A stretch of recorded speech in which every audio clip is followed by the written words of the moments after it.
하나님의 말씀 같이 보겠습니다. 사도행전 14장 9절부터 12절의 말씀을 같이 보겠습니다.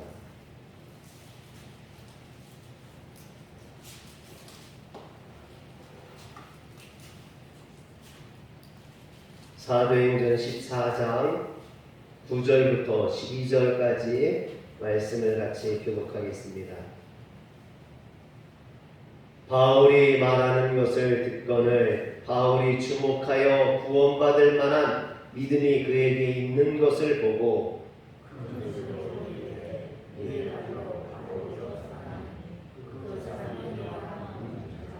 무리가 바울이 한 일을 보고 루가오니아 방언으로 소리질러 이르되 신들이 사람의 형상으로 우리 가운데 내려오셨다 하여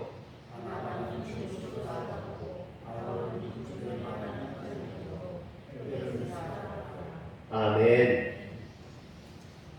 할렐루야. 날이 더 길어지고 이제 어둠이 많이 늦게 내려오게 됩니다. 그런데 이 어둠이라는 것은요, 삽이나 포크레인으로 포낼 수 있는 것이 아니죠. 또 총이나 칼로 맞선다고 어둠을 몰아낼 수 있는 것도 아닙니다. 그런데 아무리 칠흑 같은 어둠이라도 빛을 비추면 저절로 그 어둠은 사라지게 되어 있습니다. 창세기에 보면 에덴 동산에서 하나님과 함께 살던 아담과 하와는 하나님과 아주 즐겁게 살았습니다. 그런데 사단의 유혹에 빠져 하나님이 따먹지 말라 했던 그 선악과를 따먹게 되므로 그들은 범죄하게 되죠. 그리고 아담과 하와는 하나님의 낯을 피해서 동산 숲속에 숨었더라 그랬어요. 어둠 가운데 숨은 겁니다. 하나님의 낯을 피해 숨은 거죠. 그런데 그들은 스스로 그 어둠에서 벗어날 수 없었다라는 거죠. 그 죄 가운데 벗어날 수 없었다라는 겁니다. 그들을 그 어둠 속에서 불러내신 것은 아담아 내가 어디 있느냐? 창세기 3장 9절에 보면 내가 어디 있느냐? 그를 부르신 하나님의 말씀이셨습니다. 하나님의 말씀이 그들에게 임할 때 그들은 숲속의 어둠, 죄와 사망의 어둠에서 벗어날 수 있었습니다. 하나님의 말씀이 빛이라 하는 이유가 바로 여기 있어요. 어둠을 물리치는 그 하나님의 말씀이 빛이십니다. 하나님의 말씀만이 온갖 어둠의 족쇄로부터 인간을 해방시켜 줍니다. 그러므로 우리는 하나님의 말씀을 잘 들을 수 있어야만 합니다. 이고니온에서 쫓겨 루스드라에 온 바울은 길에서 복음을 전했습니다. 그런데 바울이 말하는 것을 태어나면서부터 단 한 번도 일어나 보거나 걸어본 적이 없는 사람이, 그런 선천성 하반신 마비가 된 사람이 그것을 듣고 있었어요. 그런데 바울이 보니 그에게 구원받을 만한 믿음이 있는 것을 보고 그에게 큰 소리로 네 발로 바로 일어서라 명령했습니다. 그와 동시에 그 선천성 하반신 마비된 자가 벌떡 일어나 걷는 그런 기적과 같은 역사가 일어났습니다. 지금까지 선천성 하반신 마비를 앓은 자는 일평생 걸을 수 없다는 어떤 절망과 그리고 좌절 속에, 그런 어둠 속에 갇혀 살았습니다. 자기 스스로는 이 어둠과 장애에서 벗어날 수 있는 길이 없었다라는 거예요. 그런데 그 어둠의 족쇄, 절망과 좌절의 어둠에서 비로소 풀려나게 되었습니다. 어떻게 이런 일이 가능하느냐? 여러분, 그런데 이 놀라운 기적은 하나님의 말씀을 듣는 데서부터 시작되었다라는 것입니다. 오늘 말씀 9절에 보면 바울이 말하는 것을 듣거늘 그랬어요. 여러분, 바울이 말하는 그것을 듣는 데서부터 기적이 시작되었다라는 겁니다. 하나님의 기적은요, 이처럼 하나님의 말씀을 듣는 중에 일어나는 줄 믿으시길 바랍니다. 사랑하는 성도 여러분, 오늘 하나님의 말씀을 듣는 중에 여러분들의 삶에 하나님의 그 놀라운 기적이 일어나시길 주의 이름으로 축원합니다. 만약 그가 하나님의 말씀을 듣지 않았다면 그에게는 이런 기적이 일어나지 않았겠죠. 그는 평생 그냥 그런 하반신 마비자로 그렇게 살아야만 했을 겁니다. 그러나 그가 하나님의 말씀을 듣는 중에 역사가 일어난 거죠. 여기에서 듣다라는 말이 미완료형으로 되어 있어요. 그 얘기는 그가 잠깐 듣고 마는 것이 아니라 처음부터 끝까지 바울의 말을 주목하여 들었다라는 것입니다.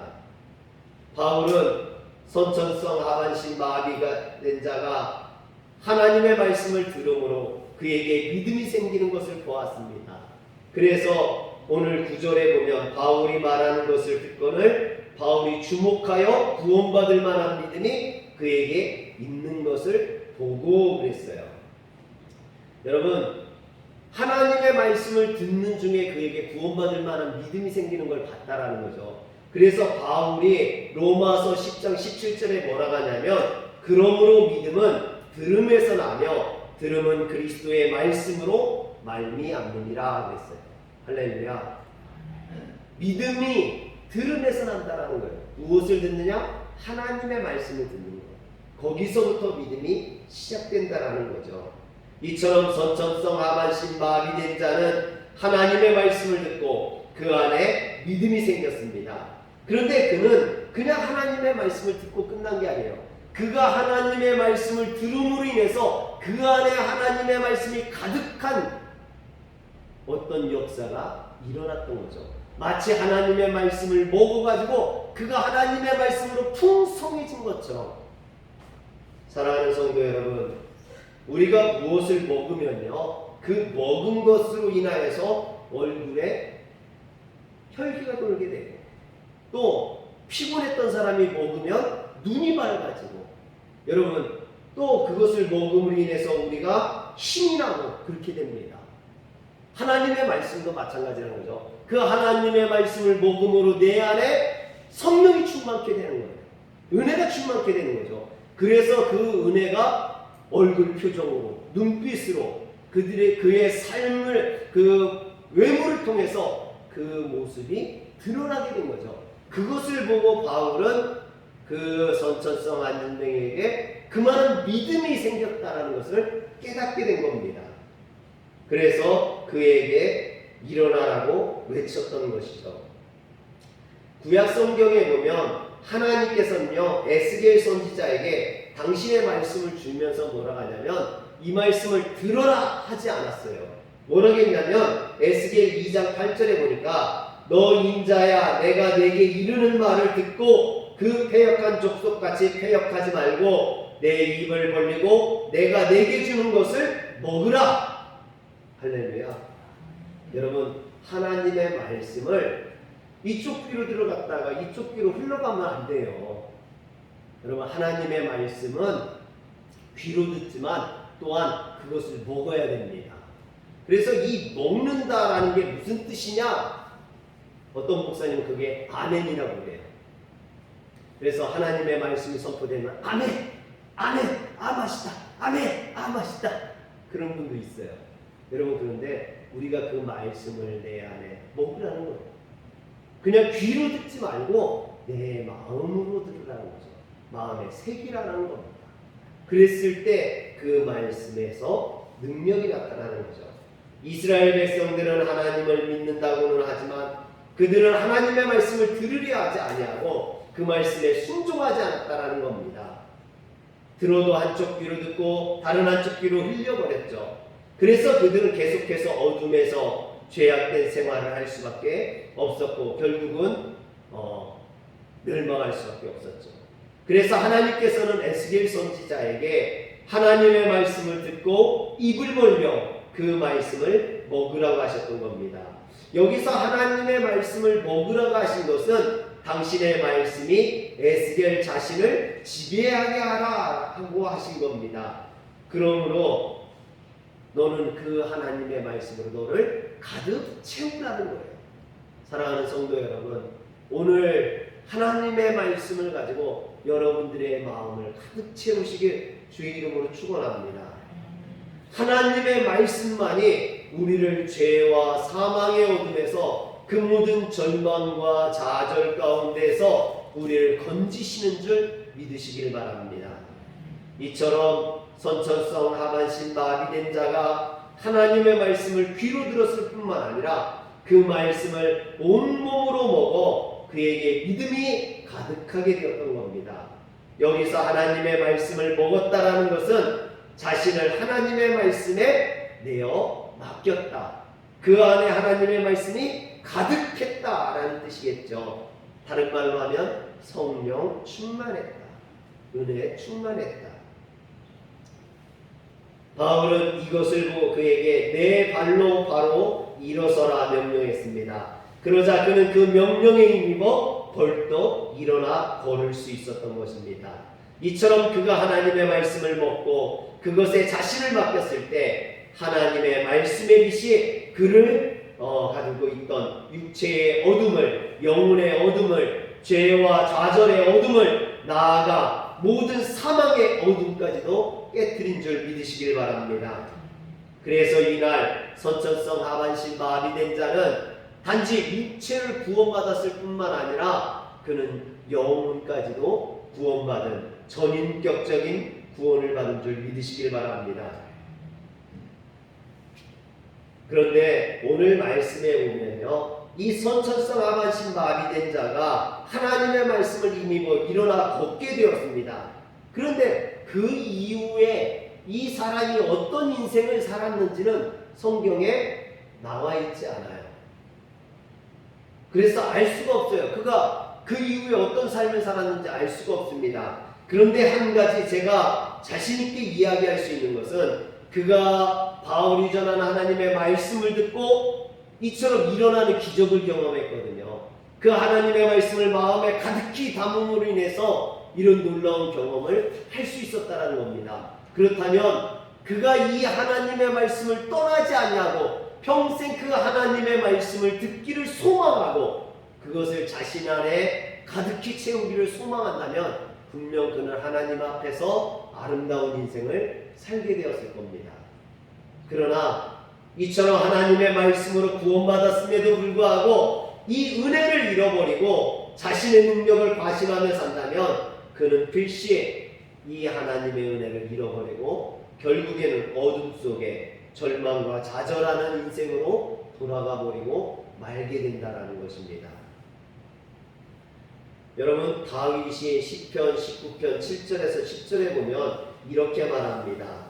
여호와의 율법은 완전하여 영혼을 소성시키시며 여호와의 증거는 확실하여 우둔한 자를 지혜롭게 하며 여호와의 교훈은 정직하여 마음을 기쁘게 하고 여호와의 계명은 순결하여 눈을 밝게 하시는도다. 여호와를 경외하는 도는 정결하여 영원까지 이르고 여호와의 법도 진실하여 다 의로우니 금 곧 많은 순금보다 더 사모할 것이며 꿀과 송이꿀보다 더 달도다. 할렐루야. 이 말씀으로 볼 때 다윗도 하나님의 말씀을 먹어본 거죠. 그래서 꿀, 송이꿀보다 더 하나님의 말씀이 달다라고 이야기합니다. 여러분, 하나님의 말씀을 먹어보셨습니까? 먹어본 사람만 아는 거죠. 하나님의 말씀이 얼마나 달고 귀한지를 먹어본 사람만 아는 거예요. 오늘 다윗은 이런 하나님의 말씀을 먹어본 거죠. 베들레헴의 양치기였던 이 다윗이 블레셋의 골리앗이라는 장수를 물찌르고 그리고 나중에는 왕이 되고 여러분 그런 부귀와 영화를 누릴 수 있었던 것은 바로 그가 하나님의 말씀을 듣기를 사모하고 하나님에 대한 열심이 있었기 때문이라는 거죠. 그 안에 하나님의 말씀이 가득할 때 하나님은 그에게 이와 같은 놀라운 기적과 체험을 하게 하셨던 겁니다. 그러나 그가 왕이 된 이후에 말씀보다 자신의 권력을 더 신봉했을 때 그는 어떻게 합니까? 그 신하의 아내였던 밧세바를 범하고 그 충직한 신하 우리아를 전쟁터에 내보내서 죽게 만드는 그런 죄를 범하게 됩니다. 이처럼 하나님의 말씀을 외면하면 어둠의 자식이 되는 거예요. 아무리 전에 하나님의 은혜를 많이 받았다 할지라도, 내가 전에 하나님의 말씀을 많이 읽었다 할지라도, 여러분, 우리가 어느 순간 교만해져서, 어느 순간 나태해져서 그 말씀을 잃어버리면 우리도 다윗처럼 죄를 지을 수 있다는 거예요. 범죄할 수 있다는 겁니다. 그런데 이 다윗에게 누가 나타납니까? 나단 선지자가 나타나죠. 나단 선지자가 그를 책망할 때, 여러분, 다윗은 그 죄와 사망의 어둠에서 벗어나 하나님 앞에 회개하고 돌아오는 자가 됩니다. 여러분, 바울도 마찬가지예요. 오늘 말씀 속에 나오는 이 바울도, 그는 주님을 믿는 자들을 핍박하고 교회를 짓밟았던 그런 어둠의 사람이었습니다. 그러나 다메섹 도상에서 빛 가운데 역사하신 하나님, 그 예수 그리스도, 하나님의 말씀이신 그 예수 그리스도를 만남으로 인해서 그가 변화되죠. 그의 인생의 어둠이 사라지고 그가 복음을 증거하는 그런 이방인의 사도가 되게 됩니다. 그런데 바울은 말씀에 붙들린 뒤로 그 말씀을 떠나지 아니하고 일평생을 그 말씀 가운데 살았어요. 여러분, 다윗은 잠깐 범죄하기도 하고 그 말씀을 떠나기도 했지만 솔로몬도 마찬가지였지 않습니까? 그러나 바울은 하나님 앞에 붙들린 뒤에 하나님을 떠나지 않았어요. 일평생 그 말씀을 붙들고 살았습니다. 만약 그가 하나님의 말씀을 매일 먹고 그 말씀에 자신을 내어주지 않았다면, 여러분, 그가 어떻게 신약 성경 27권 중에 13권을 쓸 수가 있었겠습니까? 한순간도 하나님의 말씀에 떨어지지 않는 초질관 하나님의 말씀에 붙들린 인생을 살았기 때문에 이와 같이 하나님 앞에 온전하게 쓰임받을 수 있었던 것이죠. 그런데 오늘 말씀 11절과 12절에 보면, 우리가 바울이 한 일을 보고 루가오니아 방언으로 소리질러 이르되 신들이 사람의 형상으로 우리 가운데 내려오셨다 하여 바나바는 제우스라 하고 바울은 그 중에 말하는 자이므로 헤르메스라 하더라 했습니다. 선천성 하반신 마비된 자가 공개적인 장소에서 벌떡 일어났으니, 여러분, 그것을 목격한 사람들이 얼마나 놀랐겠습니까? 태어나면서 지금까지 한 번도 걸어본 적이 없는 사람이 일어나서 막 뛰어다니니 그것을 보는 사람들이 놀라지 않겠느냐라는 거죠. 충분히 놀랐을 겁니다. 그래서 그 놀란 사람들이 뭐라고 합니까? 자신들의 지역 방언으로 신들이 사람의 형상으로 내려왔다 소리 질렀어요. 여러분, 당시 로마가 세상을 정복하면서 로마의 진나라든 로마의 속국이 되죠. 그런데 이 고대 전쟁이라는 것이 신들의 전쟁이에요. 그러니까 로마의 지배를 당하는 곳의 사람들은 자신의 신이 로마의 신에 졌다라는 거죠. 그래서 자신들의 신을 버리고 능력의 신, 전쟁의 신인 로마의 신을 섬기게 되었던 겁니다. 그런데 그 능력의 신이 지금 자신들에게 와가지고 그 안진뱅이를, 선천성 하반신 마비된 자를 이렇게 세웠다라는 거죠. 그래서 루스드라 사람들은 능력의 신, 로마의 신이 인간의 형상을 하고 이곳에 왔다고 말했던 겁니다. 그래서 바나바는 제우스라 하고 바울은 그 중에 말하는 자이므로 헤르메스라 했습니다. 여러분, 이 헤르메스라는 신은요, 신들의 왕이, 로마 신화에 나오는 신들의 왕이 제우스죠. 이 제우스의 전령, 제우스의 말을 전하는 신이 헤르메스예요. 그러니까 제우스보다 못한 신인 거죠. 여러분, 그런데 여기서 한 가지 생각해 봐야 될 게, 지금 안진뱅이를, 그 선천성 하반신 마비된 자를 일으킨 사람이 누구예요? 바나바입니까? 바울입니까? 바울이에요. 바울이 일으킨 거예요. 바울이 기적 능력을 행한 거예요. 바울이 능력을 행한 거예요. 여러분, 그러면은 바나바는 뭐 했어요?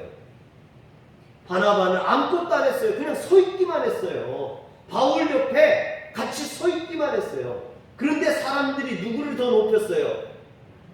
바나바를 높였단 말이에요. 당연히 기적을 행한 바울이 제우스가 돼야 되지. 왜 가만히 있었던 바나바가 제우스가 되고 기적을 행하고 능력을 행했던 바울은 헤르메스가 제우스의 신하와 같은 그런 사람이 됐느냐는 거죠. 여러분, 어떻게 생각하십니까? 왜 이렇게 됐어요? 분명히 능력은 바울에게 있어요. 바나바는요, 그냥 옆에만 있는 거예요. 옆에만 서 있는 거예요. 그런데도 불구하고 왜 바나바가 제우스냐는 거죠.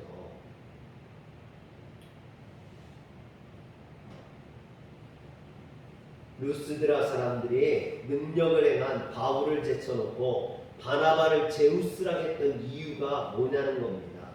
그것은요, 바울이 능력을 행하긴 했지만 바나바에 비해 이 바울의 외모가 형편이 없었던 거예요. 여러분, 외모가 턱없이 모질랐던 거죠. 바나바는 풍채가 좋고 외모가 단정하며 말을 많이 하지 않는 그런 묵묵한 사람이에요. 신사적인 사람, 품위가 있는 사람, 외모적으로도 풍채가 있고 이렇게 사람이 점잖아 보이는 그런 사람이에요. 그런데 바울은 어떠냐면 키가 작고 외모가 볼품없어요. 또 복음을 큰 소리를 떠들어대는 모습이 경박해 보였어요.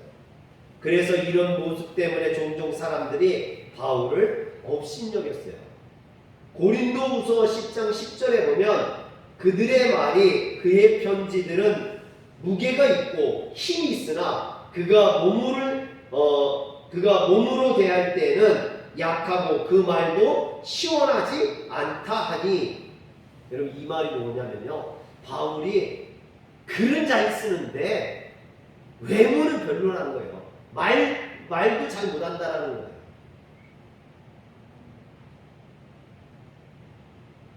이처럼 바울의 반대자들은요, 바울이 글만 잘 쓸 뿐 실제 대면에 보면 빈약한 외모에 말도 어눌하다고 비난했습니다. 뿐만 아니라 바울 행전이라는 외경이 있어요. 바울의 행전이라는 이 외경에 보면 바울을 어떻게 표현했냐면요, 바울은 키가 작고 대머리에 안짱다리이고 붙은 눈썹에 매부리코. 여러분 한번 이것을 조합해 보세요. 붙은 눈썹에 매부리코에 키가 작고 대머리에. 여러분 바울의 외모가 평균이야. 정말 사람들이 얘기하는 못생긴 그런 사람이었다는 거예요. 그래서 여러분 한번 이렇게 나중에 보세요. 영화나 아니면 이 성화나 이런 데 보면 바울을 표현하는 걸 보면요, 키가 작고 대머리에 못생긴 사람으로 주로 나와요. 거기에 비해서 바나바는 점잖고 외적으로도 품위가 있는 그런 사람이에요. 그렇기 때문에 이 루스드라 사람들이 이 바울에 대해서는 헤르메스라 하고 바나바에 대해서는 제우스라 했던 거예요. 즉 바나바를 더 높이 치고 바울은 더 그보다 못한 사람으로 보게 된 겁니다. 여러분 뿐만 아니라 이 바울이 외모적으로 이렇게 못생겼을 뿐만 아니라 바울에게는 하나 결정적인 결점이 있죠. 그게 뭡니까? 육체에 가시를 가지고 있다. 질병이 있다. 그래서 고린도후서 12장 7절에 보면 바울은 자신에게 지병이 있음을 이야기합니다. 내 육체에 가시 곧 사탄의 사자를 주셨으니 그랬어요. 여러분 그 질병이 뭐 어떤 사람은 간질이다 그래요.